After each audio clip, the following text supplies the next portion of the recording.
تو ظاہر ہے یہ انڈسٹری ہے جو ہمیں پارلیمانی اور جمہوریت کے نام پہ اس ملک میں پریزیڈنشل فارم آف گورنمنٹ ہونی چاہیے، وفاق کو مضبوط ہونا چاہیے، اور اس کے بعد جو ہے مقامی حکومتیں جو ہیں وہ اس کو کریں. اور اس سلسلے میں ہم کچھ ہماری کاوشیں ہیں. ہم سپریم کورٹ میں جانے کا ارادہ رکھتے ہیں. ہم یہ نہیں کہتے کہ سپریم کورٹ جو ہے وہ آئین کا بنیادی ڈھانچہ بدل دے، بلکہ سپریم کورٹ عوام کو کم از کم ایک ریفرینڈم کا تو حق دے سکتی ہے کہ جس میں یہ فیصلہ کریں کہ ملک میں نظام صدارتی ہونا چاہیے یا پارلیمانی ہونا چاہیے. یہ گھوم پھر کے ہم کولو کے اسی بیل کی طرح سے گھوم رہے ہیں کہ جو گھوم تو رہا ہے لیکن سفر طے نہیں ہو رہا ہے. اور بالکل میں سمجھتا ہوں کہ اس ملک میں پارلیمانی نظام فلاح دے نہیں سکتا، فلاح نہیں دے سکتا. ٹھیک ہے، تو یعنی آپ کے خیال میں ایک صدارتی نظام آپ کو لگتا ہے کہ ایک ایسا ہونا چاہیے دنیا میں پر چل یہ رہا ہے، اور یہ کوئی نان ڈیموکریٹک تھوڑی ہے. اور پاکستان میں بھی تجربے ہو چکے ہیں سر، یہ سارے تجربے ہم دیکھ چکے ہیں. اور میں آپ کو ایک بات بتاؤں، آدمی اختلاف کرے، میں کوئی حامی نہیں ہوں ایوب خان کا، لیکن ایوب خان کے دور میں پاکستان ایشین ٹائیگر تھا، جرمنی کو قرضہ دیا گیا. مشرف صاحب کا دور دیکھ لیں، ڈالر کہاں تھا، اکانومی کہاں تھی. اصل میں پارلیمانی نظام جو ہے یہ گٹھ جوڑ ہوتا ہے مفادات کا. اس میں آپ کچھ کر ہی نہیں سکتے. ان کو بھی راضی رکھنا ہے، ان کو بھی راضی رکھنا ہے، ان کو بھی راضی رکھنا ہے، تو یہ ڈیلیور نہیں کر پائے گا، عوام تک اس کے ثمرات نہیں جائیں گے. ٹھیک ہے. اور اب جو ساری صورتحال دیکھی جا رہی ہے اس میں بے رحمانہ احتساب کی بات ضرور کی جا رہی ہے، لیکن کرے گا کون اور کیسے ہوگا یہ بھی اہم بات ہے. سلمان صاحب بہت شکریہ کہ آپ نے وقت دیا ہے. سلمان صاحب فرمائیے گا سر کہ اس وقت ایک نئی بحث کی طرف ہم نکل جائیں گے کہ کیا صدارتی نظام ہو، پارلیمانی نظام ہو، یا پھر ہم جس طرح سے ڈکٹیٹر کے نظام کو دیکھتے رہیں کہ وہ بھی بہتر نظام عام طور پہ ایک عام آدمی کے لیے، یہ نظام کی طرف جائیں گے یا سر کوئی ہمیں ڈیلیور بھی کر سکے گا ایک عام آدمی کو؟ جی السلام علیکم. وعلیکم السلام. دیکھیں، نظام چاہے صدارتی ہو چاہے جمہوری ہو، جب تک نظام کی امپلیمنٹیشن نہیں ہوگی تو پاکستان میں کوئی بھی نظام کامیاب نہیں ہوگا. پاکستان کا مسئلہ یہ ہے کہ پاکستان میں جب نظام اپنے آپ کو چلانے کی کوشش کرتا ہے تو اس کو مختلف طریقوں سے گرانے کی کوشش کرنے میں کچھ لوگ لگ جاتے ہیں. تو پاکستان کے اندر چاہے جمہوری نظام آپ لے لیجئے، چاہے آپ صدارتی نظام لے آئیے، جب تک پاکستان میں رول آف لا کی بالادستی نہیں ہوگی، جب تک پاکستان میں ووٹ کو عزت نہیں دی جائے گی، جب تک پاکستان میں عوام کی رائے کا احترام نہیں کیا جائے گا، جب تک پاکستان میں مسائل حل نہیں ہوں گے. پاکستان کے جو مسائل ہیں اس کے لیے پاکستان میں ایک مضبوط جمہوری حکومت ہونی چاہیے، اور اس کے لیے آپ کو جو بنیادی نقطہ ہے وہ انتخابات ہیں. اور انتخابات میں کسی بھی صورت میں اگر آپ کو نظام تبدیل کرنا ہے تب بھی وہ نظام آپ بغیر اسمبلیوں کی قرارداد کے تبدیل نہیں کر سکتے. پاکستان میں 1973 کا ایک آئین موجود ہے، اس آئین کے مطابق آپ کو اسمبلیوں میں قرارداد لے کے آنی پڑتی ہے، آپ کو اسمبلیوں کے اندر ترمیم لانی پڑے گی. جب تک آپ آئین میں ترمیم نہیں کریں گے آپ نظام تبدیل نہیں کر سکتے. تو اگر آپ کو یہ لگتا ہے کہ یہ نظام کام نہیں کر رہا، اور جو کہ صحیح بات ہے کہ 70 سال سے ہم دیکھ رہے ہیں کہ اس نظام نے عوام کو ڈیلیور نہیں کیا ہے، تو ضرورت اس بات کی ہے کہ آپ پاکستان کے جتنے بڑے اسٹیک ہولڈرز ہیں، جن میں تمام بڑے پولیٹیشنز اور ارباب اختیار، اسٹیبلشمنٹ کے نمائندے اور جوڈیشری کے نمائندے، یہ تمام لوگ بیٹھ کے اس بات کا فیصلہ ایک دفعہ کریں کہ پاکستان کو کس نظام کے تحت آگے چلانا ہے. اگر یہ فیصلہ آج نہیں ہوگا تو پاکستان میں استحکام آنے والے دنوں میں بھی نظر نہیں آئے گا.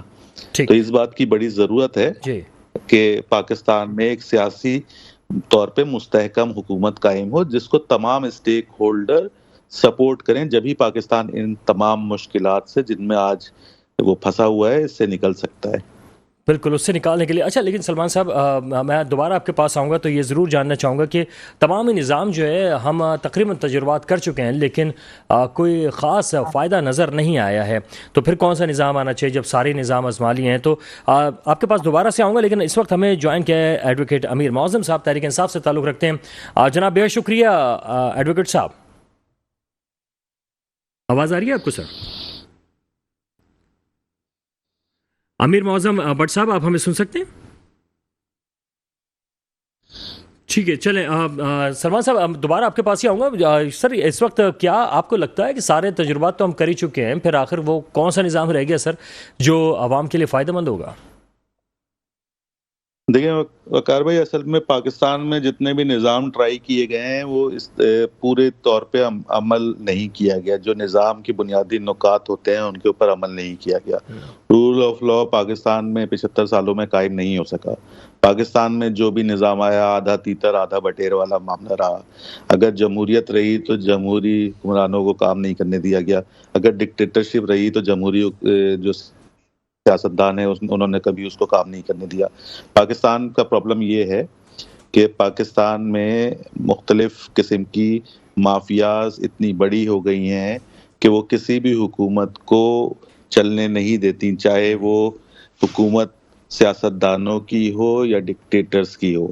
پاکستان میں مافیاز کا مفاد اتنا بڑا ہو گیا ہے کہ وہ ریاست کے معاملات کو چلنے نہیں دیتا. بالکل. بلکہ سلمان صاحب میں آپ سے ڈیٹیل میں ایک دو اور سوال کرنا چاہوں گا، لیکن امیر معظم بٹ صاحب ہمارے ساتھ جڑ چکے ہیں.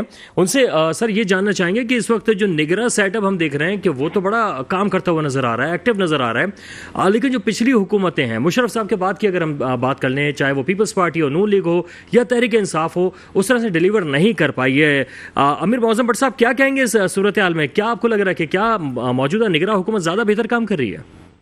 میں سمجھتا ہوں کہ نگراں حکومت کا اگر کوئی آپ کو کام ہوتا ہوا دکھائی دے رہا ہے تو وہ ایسے ہی ہے جیسے کہ کوئی کاسمیٹک ورک دیکھ کے آپ، اس لیے کہ نگران حکومت جو ہوتا ہے اس کے دائرے اختیار میں حدود یہ متعین ہے کہ انہوں نے پرسکرائب پیریڈ میں الیکشنز کروانے ہیں، تو ان کے جو اقدامات ہیں ان سے ماورا ہیں. اور پاکستان چونکہ ایک ڈیپ سٹیٹ ہے نا، اور یہاں پہ سیکیورٹی ایجنسیز یا انٹیلیجنس ایجنسیز ان کا کنٹرول فائق ہے، تو ان کے ایما پہ جو کچھ بھی ہو رہا ہو وہ آپ کو دکھائی دیتا ہوا ضرور نظر آئے گا. لیکن یہ آئین اور قانون کے دائرے اختیار سے باہر نکلی ہوئی حرکتیں ہیں. جی اچھا، کس طرح سے سر آئین اور قانون سے باہر کیا آپ کو نظر آ رہا ہے؟ دیکھیے، پارلیمانی نظام ہمارے آئین کا مطمع نگاہ ہے، اور وہ یہ بتاتا ہے کہ جب حکومتیں ختم ہوتی ہیں تو پھر متعین دنوں کے اندر اندر الیکشنز کا ہونا لازم ہوتا ہے، اور اسی کے لیے نگران سیٹ اپ کو لایا جا سکتا ہے. انہوں نے فقط اتنا ہی کام کرنا ہوتا ہے کہ ٹرانسپیرنسی کے ساتھ شفاف الیکشن کروا دیں.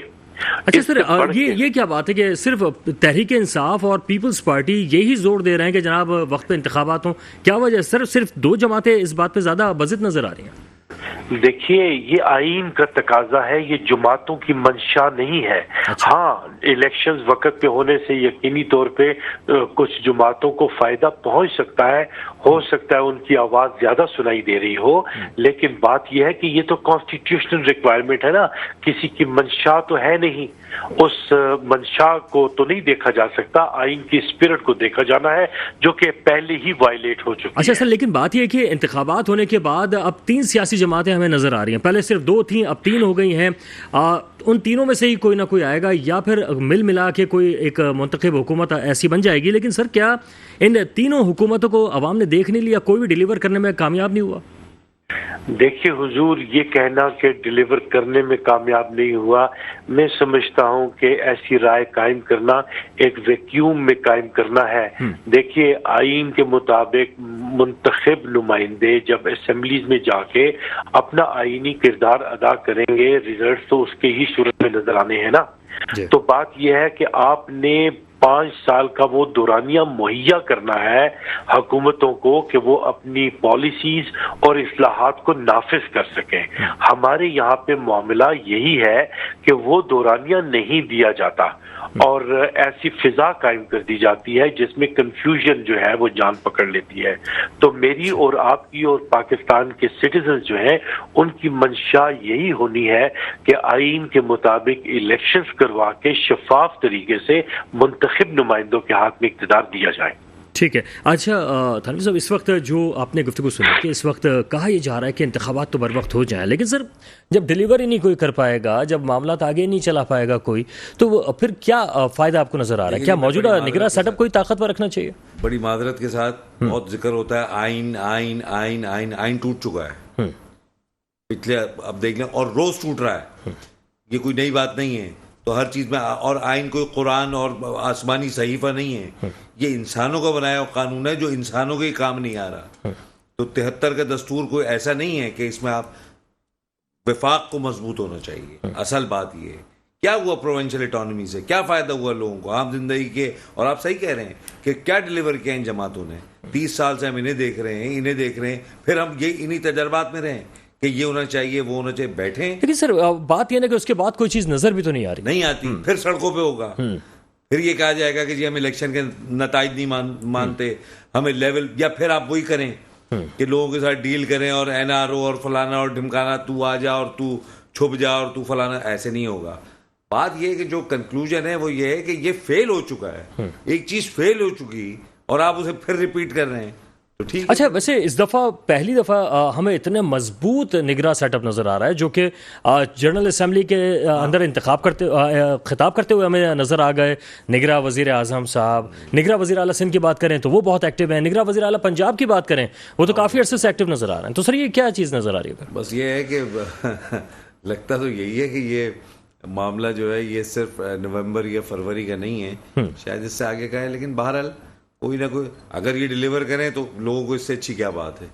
ٹھیک ہے، یہی لوگوں کو آٹا، دال، چاول، چینی، پیٹرول، اگر یہ سب چیزیں کنٹرول کر رہے تھے تو لوگوں کو اس سے کوئی دلچسپی نہیں ہے کہ کون بیٹھا ہوا ہے. سلمان صاحب، آپ کو بھی ایسے لگتا ہے سر کہ کیا عوام جو ہے صرف اور صرف یہ چاہتے ہیں کہ کوئی بھی آئے سر نگراں حکومت ہی بیٹھ جائے بھلے، لیکن عوام کے مسائل حل ہو جائیں؟ کیا لگ رہا ہے سر آپ کو؟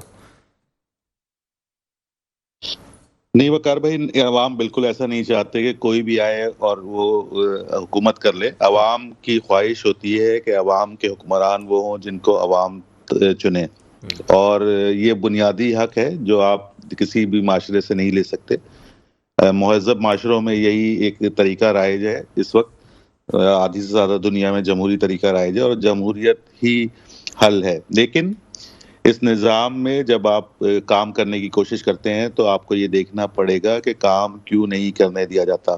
ہر دفعہ سیاستدان ناکام کیوں ہوتے ہیں. سلمان بھائی، اسی بات کو کنٹینیو کیجیے گا، لیکن یہ بتائیے گا، آپ نے ابھی ایک ذکر کیا کہ آمرانہ انداز. سر بات یہ کہ ووٹ ہم دیکھتے ہیں، آپ اندرون سندھ چلے جائیے، آپ کے پی کے بلوچستان یا آپ پنجاب کے اندرونی حصوں میں چلے آئیں، سر وہاں پہ آمرانہ انداز سے ووٹ ڈلوائے جا رہے ہوتے ہیں. یعنی جمہوری لوگ جو منتخب ہوتے ہیں وہ بڑے آمرانہ انداز سے ہو رہے ہوتے ہیں. سر پھر آمرانہ حکومت ہی ہوگی نا سر؟ جمہوری لوگ جو ہیں وہ آمرانہ اقدامات کریں گے؟ تو اس میں سب سے بڑا کردار جس کے اوپر سوالیہ نشان ہے وہ پاکستان کے الیکشن کمیشن کے اوپر آتا ہے. پاکستان کے الیکشن کمیشن کا کوئی اور کام ہی نہیں ہے سوائے اس کے کہ جب بھی ضرورت ہو تو اس ملک میں صاف اور شفاف الیکشن کرائے جائیں. بالکل صحیح. اور اس کے لیے جو بھی طریقہ کار وہ بروئے کار لا سکتے ہیں ان کو بروئے کار لانا چاہیے. اس میں آپ سیاستدانوں کو قصوروار نہیں ٹھہرا سکتے. آپ اس کے اندر اس ادارے کو قصوروار ٹھہرا سکتے ہیں جس کی یہ ذمہ داری ہے کہ وہ سندھ ہو، بلوچستان ہو، کے پی کے ہو، وزیرستان ہو یا کراچی ہو یا پنجاب کا کوئی بھی صوبہ، پنجاب کا کوئی بھی شہر یا گاؤں ہو. ان تمام جگہوں پہ صاف شفاف الیکشن کی ذمہ داری الیکشن کمیشن کی ہے. یہ وہی الیکشن کمیشن ہے جس کو پاکستانی عوام اپنے خون پسینے کے ٹیکس سے، ان کی بھاری بھاری تنخواہیں، ان کے اخراجات، ان کے انفراسٹرکچر کے اخراجات اٹھاتی ہیں. تو یہ کہنا کہ جی اس میں دیکھیں، جب تک آپ کے ادارے مضبوط نہیں ہوں گے آپ کو کبھی بھی شفاف الیکشن نہیں ملیں گے. اور اداروں کو کمزور کون کرتا ہے یہ دیکھنا ہے آپ نے، اور اس کے اوپر ہی آگے پاکستان جب بھی آگے بڑھ سکتا ہے جب ان معاملات کو اپنے درست کرے. بالکل صحیح. اور اداروں کو مضبوط کرے، چاہے وہ کوئی بھی ادارہ ہو. ہمارے سامنے جوڈیشری، پاکستان کی جوڈیشری ہے، پاکستان کی سپریم کورٹ ہے. پچھلے 5 سال سے ہم دیکھتے آ رہے ہیں کہ سیاسی مقدمات کے اندر جتنی دلچسپی جوڈیشری دکھاتی ہے، اگر وہ جنرل معاملات میں بھی، جنرل مقدمات میں بھی دکھائے اتنی، تو عوام کے کچھ دکھ درد دور ہو سکے. 54,000